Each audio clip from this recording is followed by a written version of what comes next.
Are you a doctor trying to elevate your practice and make your impact on the world long lasting? Ready to go from a hustler to a CEO? Man, you already know. Welcome to the Michael Buffington Show, the podcast that's transforming the lives of doctors. You ready? Let's go.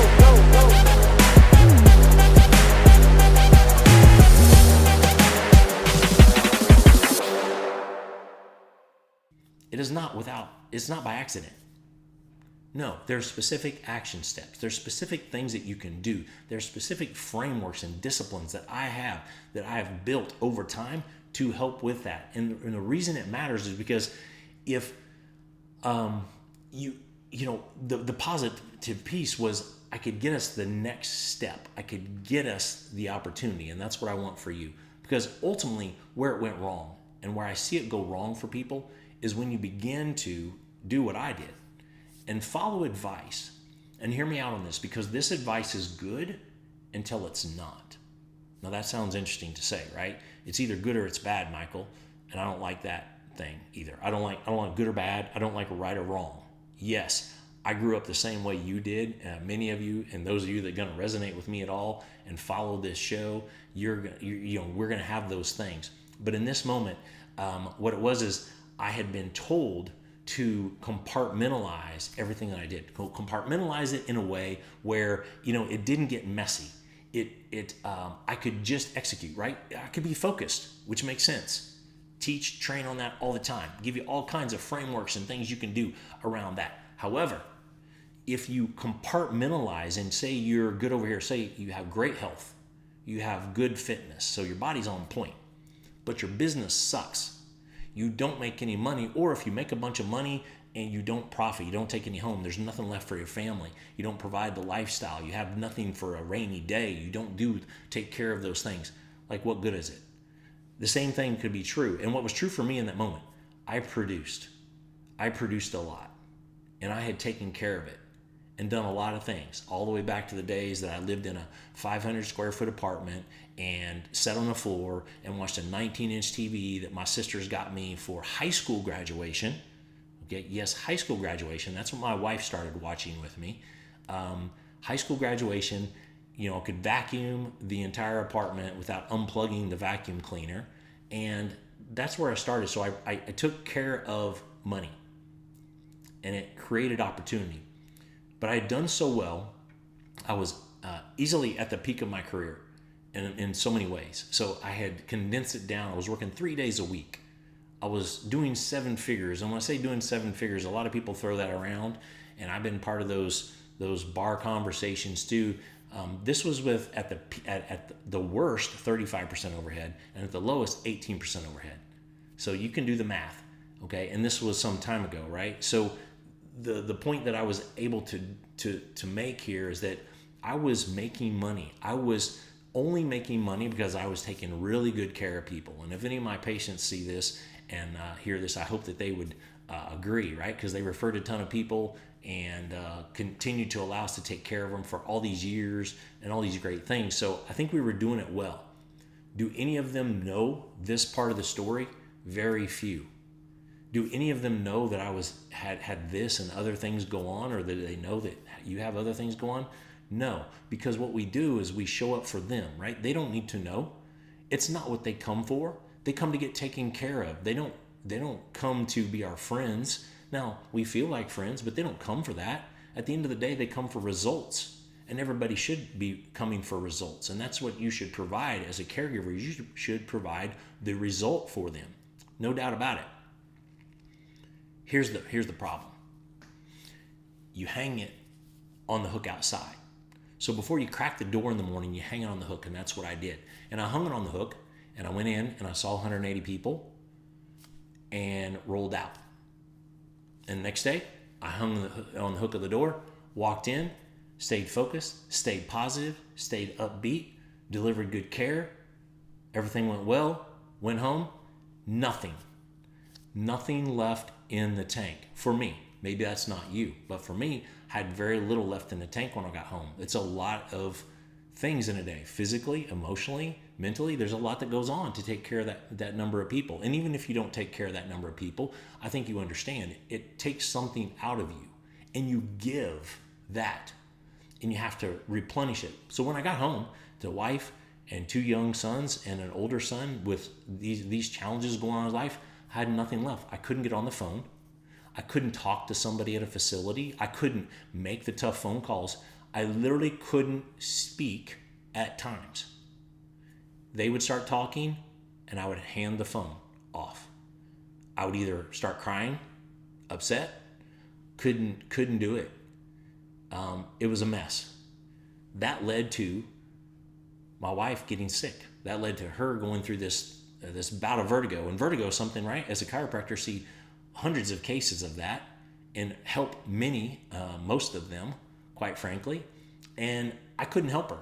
I couldn't keep her going. And yet, so here she was going from the most fit woman at that period of time to unable to even get to the kitchen table to eat.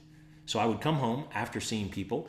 I would go get her because she'd been in the bed all day and was losing that part of her. And I would help her or carry her to the dinner table.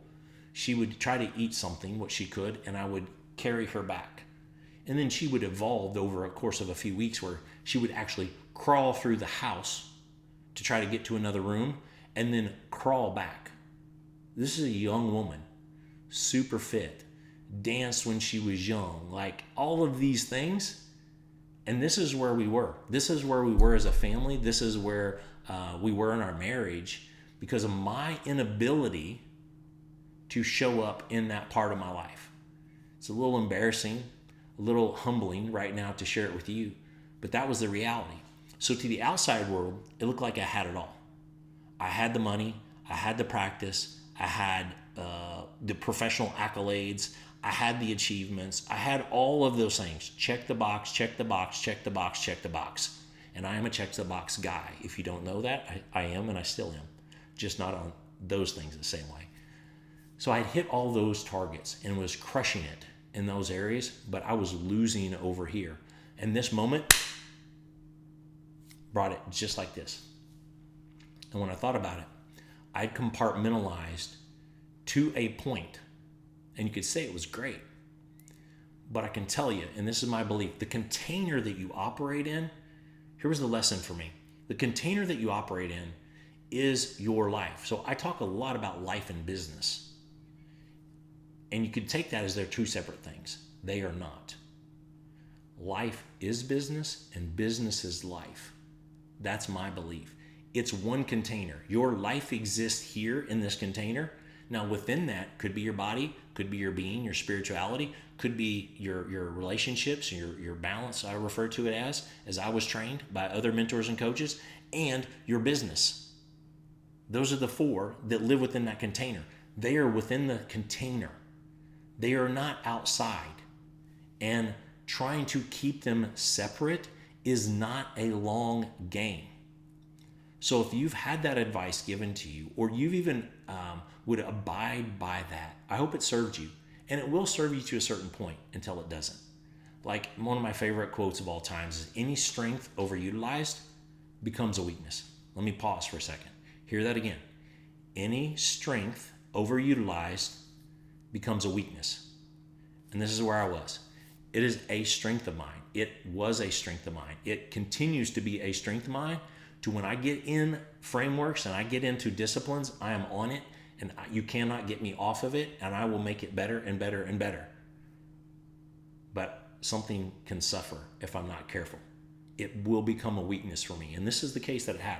So don't fool yourself in the long run. And you know, one thing I talk about all the time in Game Changer is I'm in it for the long haul. I'm here with you for the long haul. I don't care about the quick hits. I don't care about the one-hit wonders. I don't care about the record weeks. I care about you. I care about your family. I care about your communities. I care about what matters to you, not what matters to me, because I know what that is. And I spent a lot of time on it. So this was a catalyst moment that shifted, and it was painful because it required me to acknowledge where I was failing. And failure is not something I do well with. It's not a word that I love. It's not even, really when you think about it, is failure even real? Or is failure itself just a concept? It's a very strong mental concept here and here. And I've battled it because I like to win. And to me, if you don't win, you fail. And that in itself is a flawed reality. So it takes work to get yourself through that. So I'm throwing several things out at you today in this because I want you to hear me. Think about when that catalyst moment has been for you. And if you haven't had it, what I encourage you to do is, think about this from where in your practice and your life, okay, are you trying to be 2 or 3 people? Where are you trying to be something different? I've said this 100 times or more. You cannot go to the 7-Eleven. This is some practice advice for my docs, okay? You cannot go to the 7-Eleven and treat the attendant there like trash, and then go in your practice and act as if you love everybody and you care about them and you want the best for them. It's incongruent and it won't work. You won't fool anybody. So to me, that's an extreme example, but it's a simple example. So if you find yourself in the 7-Eleven, the grocery store, the gas station, or the restaurant, and you're treating somebody poorly, are you compartmentalizing that? Are you thinking you can do that there and you won't do it over here? Or is that just who you are and that needs some work? Because your confidence and your clarity and your certainty only come through living congruently in one lane, in one container. So if you're trying to separate these out, it's a fool's game. It's a futile mission. It's a suicide mission to take everything from you. And if you've had success, and I can tell you from all the guys I coach, they usually have a high level of success. It's not that they don't. So you say, well, why would they be talking to you? Why would they need anybody to help them? This is why. Because they know that living your life that way, you cannot sustain it. You won't sustain it very long. And even if you do for a period of time, there are damages that are stacking up until something happens, much like I get a phone call at 1:37 a.m. And it's etched in my brain. In that moment, I had prepared myself, thankfully, in a couple of areas. I had not prepared myself in another area to be what I believe I'm called to be what I believe I'm capable of being. And I see that in you. And I got to believe that the people listening to this, that you see that in yourself, or you wouldn't have listened this far. So here's the question again. Where in your life or your business are you trying to separate? Are you trying to be 2 or 3 things for yourself or other people? I want you to identify that. And I want to challenge yourself coming off this to stop it. Be authentically you. Now, people will say that all the time. Easier said than done. But just saying it, now I hope you have a better idea of how it can backfire on you to try to compartmentalize and shift this around and be incongruent, because it takes a ton of energy, takes a ton of time. And if you would spend that building yourself, if you built yourself in those pillars, guess what? Your power will go up, your production, your ability to profit, then you'll have something to protect that is worth building a legacy off of and building a better version of you. Because I say this all the time. I say it in Game Changer. It's on the back of my shirts, and that's every day is training day. It's not about going to the gym. Everybody may think I'm some trainer, some physical trainer. That's not it. It's not about the physical training. It's about the mental and emotional training that is required in my opinion, to become something bigger and better than you are today. It's very possible. The frameworks exist. If you have the decision-making ability and the disciplines to follow suit with that, you'll see for yourself. And that's when I want you to be able to avoid this phone call. Avoid this reality in your life.